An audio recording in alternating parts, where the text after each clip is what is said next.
Baik, kita ke informasi selanjutnya, Saudara. Motif kasus seorang ibu yang tega membunuh anaknya di Bekasi masih dalam tanda tanya. Polisi pun juga sudah memeriksa kejiwaan tersangka atau ibu korban. Polisi menetapkan SNF atau ibu korban sebagai tersangka kasus pembunuhan terhadap anak kandungnya yang masih berusia 5 tahun di Bekasi, Jawa Barat. Sebelum menetapkan sebagai tersangka, polisi juga telah memeriksa kejiwaan ibu korban. Hasilnya, diduga pelaku mengidap skizofrenia. Menurut psikologi klinis ibu dan anak, Anna Surti Aryani, harus ada pemeriksaan lengkap untuk menentukan seseorang mengidap skizofrenia. Tidak mungkin hanya dari 1-2 perilaku saja kemudian kita mendiagnosis seseorang.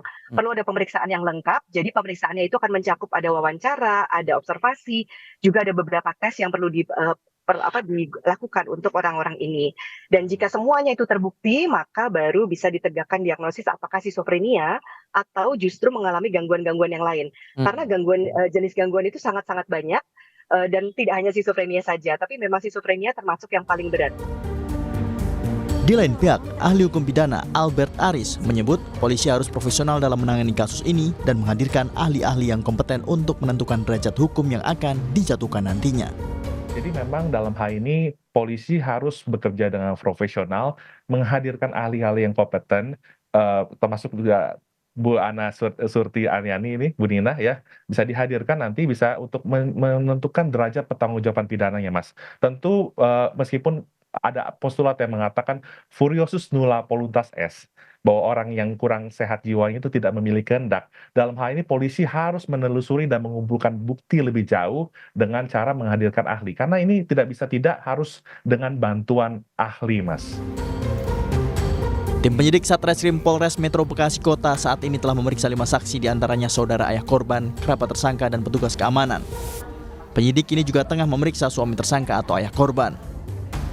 Saudari SNF atau ibu dari korban itu telah ditetapkan sebagai tersangka, ya, berdasarkan bukti yang cukup yang ditemukan oleh penyidik. Penyidik telah bersurat ke APSIFOR, Asosiasi Psikologi Forensik. Nanti akan dilakukan pemeriksaan oleh tim APSIFOR.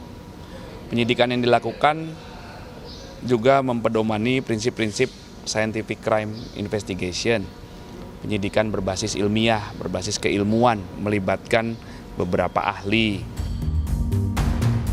Selama proses pemeriksaan, polisi menyebut pelaku kerap berhalusinasi dan menyebut mendapat bisikan saat membunuh anak kandungnya sendiri. Tim Liputan, Kompas TV.